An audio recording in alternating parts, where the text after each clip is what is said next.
बिस्मिल्लाहिर्रहमानिर्रहीम अस्सलामु अलैकुम।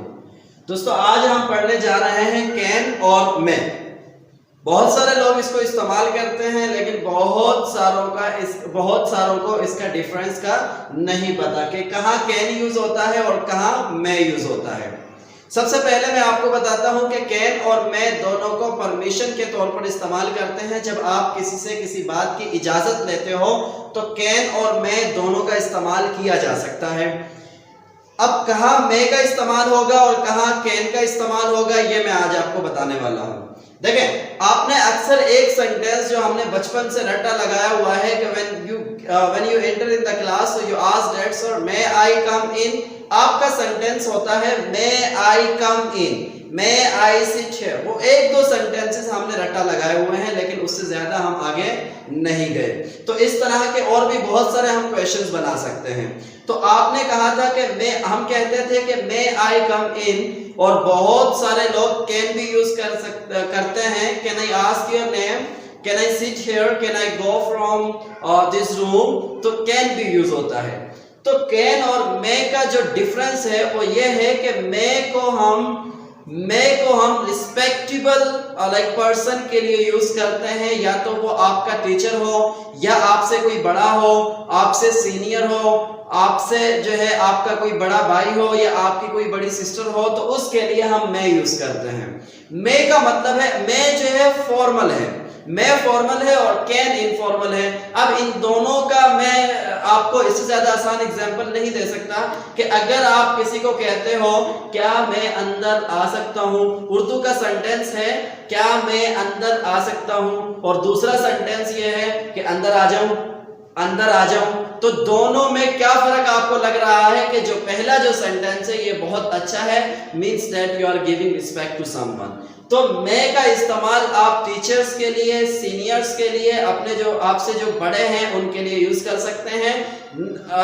आप अपने दोस्तों के साथ भी यूज कर सकते हैं। लाइक आप जो है अपने छोटों के साथ भी यूज कर सकते हैं, इसमें कोई हर्ज नहीं है। सिर्फ यही नहीं कि आप सिर्फ बड़ों के साथ ही यूज करेंगे, आप इनको छोटों के साथ भी यूज कर सकते हैं। लेकिन मैं जो बताने का मेरा जो मकसद है वो ये है कि मैं हमेशा रिस्पेक्ट शो करता है। मैं आप अपने बड़े से जब मुखातिब होते हो तो मैं का इस्तेमाल करते हो। उसके बाद जो कैन है, कैन आप अपने छोटों से, आपसे जो जूनियर हैं उनके साथ आप यूज कर सकते हो। For example, can I go out of the room, क्या मैं रूम से बाहर जा सकता हूँ, can I sit here, can I stand here. दोनों की मीनिंग सेम होगी, दोनों को हम परमिशन लेने देने के लिए यूज करते हैं, परमिशन लेने देने के लिए यूज करते हैं। Can I sit here, can I go out of the class, can I take your mobile phone, can I drink water. अब यहाँ पर मे का इस्तेमाल भी होता है। मैं पहले ही बता चुका हूँ कि मे को आप whenever you are going to whenever you are going to give respect someone, so you will use may। otherwise can भी कोई बदतमीज नहीं है कि अगर आप किसी को रिस्पेक्ट दे रहे हैं तो फिर can may यूज करेंगे, और अगर किसी के साथ बदतमीज, मैं ये नहीं कह रहा कि किसी के साथ अगर बदतमीजी करेंगे तो can यूज होगा, ऐसा नहीं है। लेकिन may फॉर्मल है और can इनफॉर्मल है। अब जो मैंने सवाल बनाया है, may I ask your name, क्या मैं आपका नाम पूछ सकता हूँ, can I ask your name, क्या मैं आपका नाम पूछ सकता हूँ। दोनों सेंटेंसेस की मीनिंग उर्दू में सेम होगी, दोनों सेंटेंसेस की मीनिंग उर्दू में सेम होगी। फर्क इस बात का है कि may I ask your name it's formal, can I ask your name it's informal, बस यही इसका डिफरेंस है। अच्छा, उसके ये तो हो गया परमिशन के लिए मैं। अब जो दूसरा जो कैन है, अक्सर आपने सुना होगा कि I can drive a car, I can ride a bike, I can write a letter. तो वो कौन सा कैन है? तो पहला कैन तो हो गया, पहला कैन जो मैंने आपको बताया है कि परमिशन लेने देने के लिए यूज किया जाता है। अब जो कैन है, ये इस कैन को हम जो है पॉसिबिलिटीज के लिए और एबिलिटीज के लिए यूज कर सकते हैं। जब आप अपनी काबिलियत बताओगे तो फिर आप कैन यूज करोगे। अब इसमें अक्सर क्या होता है कि बहुत सारे लोगों ने इसका मतलब सकता, सकती, सकते लिया हुआ है कि अगर सेंटेंस में सकता, सकती, सकते आएगा तो फिर सेंटेंस कैन में बनेगा। ऐसा बिल्कुल भी नहीं है। क्यों नहीं है मैं आपको बताता हूं कि देखिए कैन का यूज जब आप किसी की काबिलियत का जिक्र कर रहे होंगे, जब आप किसी की काबिलियत की बात बताएंगे तो फिर आप कैन यूज करेंगे। पॉसिबिलिटीज का मकसद क्या है और पॉसिबिलिटीज का मतलब क्या है कि कोई ऐसा काम जो करना मुमकिन हो उसके लिए कैन यूज करेंगे। अब इसका मतलब सकता, सकती, सकते नहीं है। जैसे अगर मैं ये कहूं और क्या आपने अक्सर सुना होगा कि जब आप कॉल पर होते हैं तो अगर आप किसी की आवाज नहीं सुन पा रहे हैं तो आप कहते हो I can't hear you, I can't hear you. तो मुझे ये बताएं कि अब यहाँ पर कांट क्यों यूज किया है आपने, I can not here you क्यों यूज किया है? क्योंकि आपके लिए आवाज सुनना मुमकिन नहीं हो रहा। तो पॉसिबिलिटीज और एबिलिटीज जब दोनों में ये जाहिर हो तो आप कैन यूज करेंगे। So you will say that I can't hear you. आप ये नहीं बोलेंगे यू लाइक प्रेजेंट कंटिन्यूअस या फिर आ रहा है, रही है, रहे हैं, ऐसा कुछ भी नहीं है। सेंटेंस में कैन आए या ना आए, लेकिन अगर उसमें काबिलियत की बात की जाए, उसमें पॉसिबिलिटीज की बात की जाए तो फिर आप कैन में सेंटेंस बनाओगे।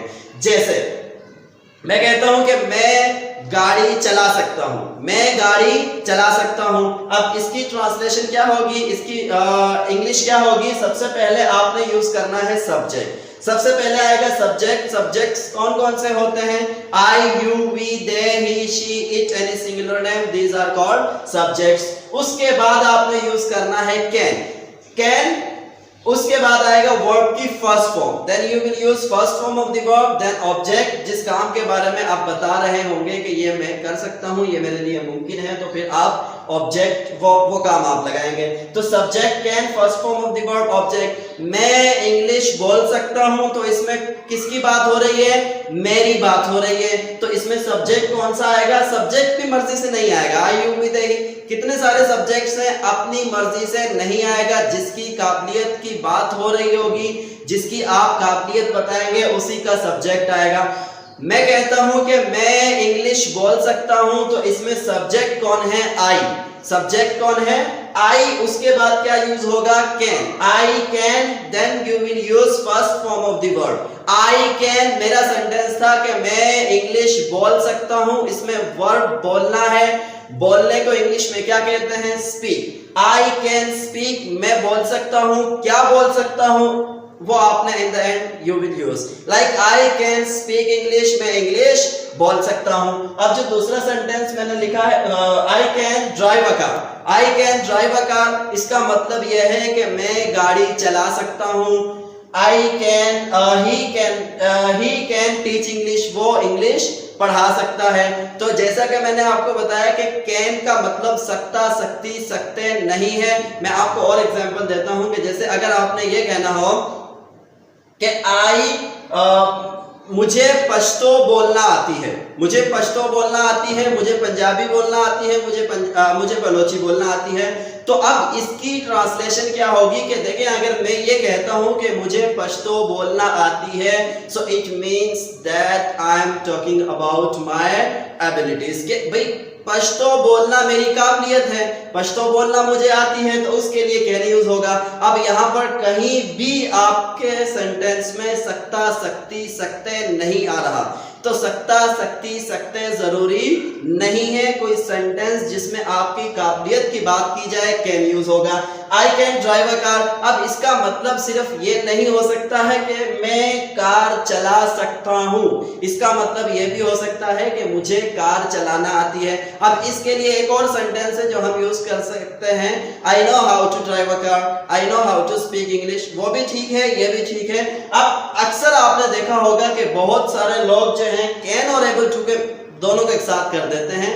कैन और एबल टू दोनों का इस्तेमाल एक साथ नहीं हो सकता, क्योंकि कैन का मतलब भी कैन भी काबिलियत बताता है और एबल टू भी काबिलियत बताता है। फॉर एग्जांपल मैं कहता हूं आई कैन स्पीक इंग्लिश, भाई इंग्लिश बोलना मेरी काबिलियत है, मैं इंग्लिश बोल सकता हूं, इंग्लिश बोलना मुझे आती है। अगर मैं ये कहूं कि I am able to speak English, I am able to speak English means के इंग्लिश बोलने के काबिल हूं। अब अगर आप कैन एबल टू को करेंगे I can be able to, मैं काबिल हो सकता हूं, तो ये ऐसा नहीं होगा। आप कहेंगे आई कैन, उसके बाद आपने वर्ब यूज करना है I can be able to. ऐसा ही होगा जैसे आपने अक्सर उर्दू में सुना होगा कि ठंडी कोल्ड ड्रिंक, ठंडी कोल्ड ड्रिंक। मुझे बताएं कि ठंडी का मतलब क्या है और कोल्ड ड्रिंक, कोल्ड का मतलब क्या है।